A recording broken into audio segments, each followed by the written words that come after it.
Okay, for the final lesson of this unit, we're looking at inscribed regular polygons. Remember, a regular polygon is a polygon that has all sides equal and all angles equal.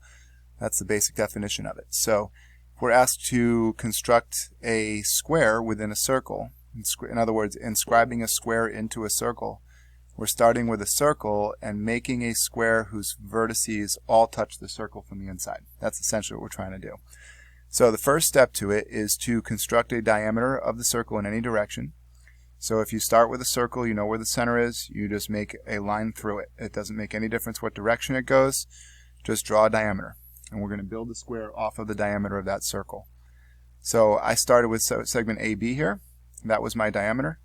And then the next step is to bisect that diameter. So I take my compass and lay it on point A, make my arcs in both directions from A and from B. And that bisector that runs through it is segment CD, also goes through the center point. So I now have two diameters that are bisecting each other. And so I have drawn polygon ABCD, and that polygon is going to be a square. So after you get that bisector drawn in, what you have is 4 points on the circle, and you can just connect those points with your straight edge, and that's how we make the square. Alright, so an example, exercise 2, understand the logic behind why that's a square.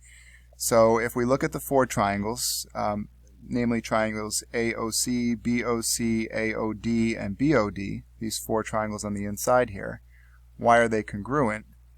Well, if you look at the way they were constructed, all of these segments coming from the center are radii of the same circle, and so they're all equal to each other.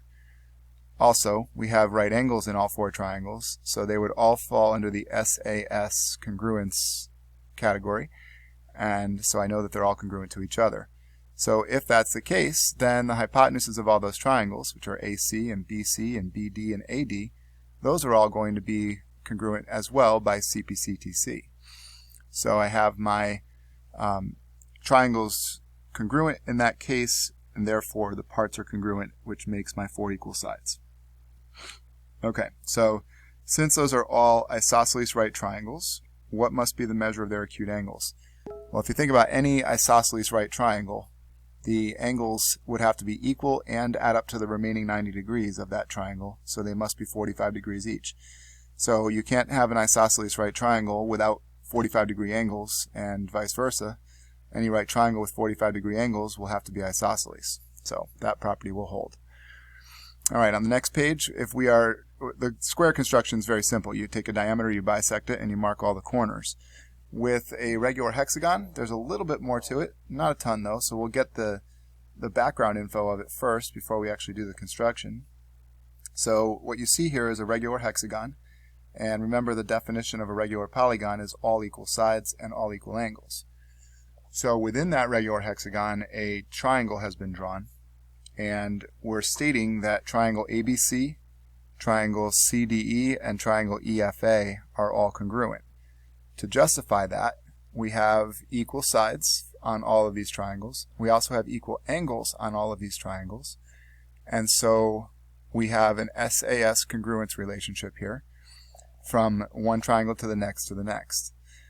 Because of that, we also will have corresponding sides equal. So AE and AC and CE will all be equal, and therefore forming an equilateral triangle. So you can take a second to write those reasons down, but that's the gist of it, is that we have congruent triangles, therefore congruent parts, therefore equilateral triangle.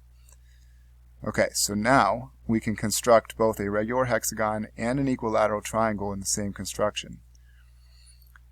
So to start with, you have your plane circle. We're going to draw a diameter anywhere you want. So this diameter was drawn here. You could draw it any direction you want. From the endpoints of that diameter, you are going to draw an arc whose radius is the same as the radius of the whole circle, and each arc should intersect the circle twice. So let me highlight that for you. If you put your metal point of your compass on point F, you can make an arc that goes through the center of the circle this way, and will hit the circle at points A and E. And that arc is formed by a compass that was set the same way that the original circle was. So all you're doing is flipping the compass over, essentially. Then we go to the other side and put the metal point on C, and we make another arc that goes this way. Again, pencil point on the center, metal point on the edge. So you're inverting it. That arc there forms point B and point D. And now the diameters form the first 2 points, and we have 4 more points to go with it. And so those 6 points in total create a hexagon. Alright, so that's the process. Start with your diameter, flip your compass over, make 2 arcs that touch the center of the circle, 1 from each end of the diameter. Alright, and the equilateral triangle that is here is triangle BDF for the same reason that we stated above. So that's the process, and that's all we need to know.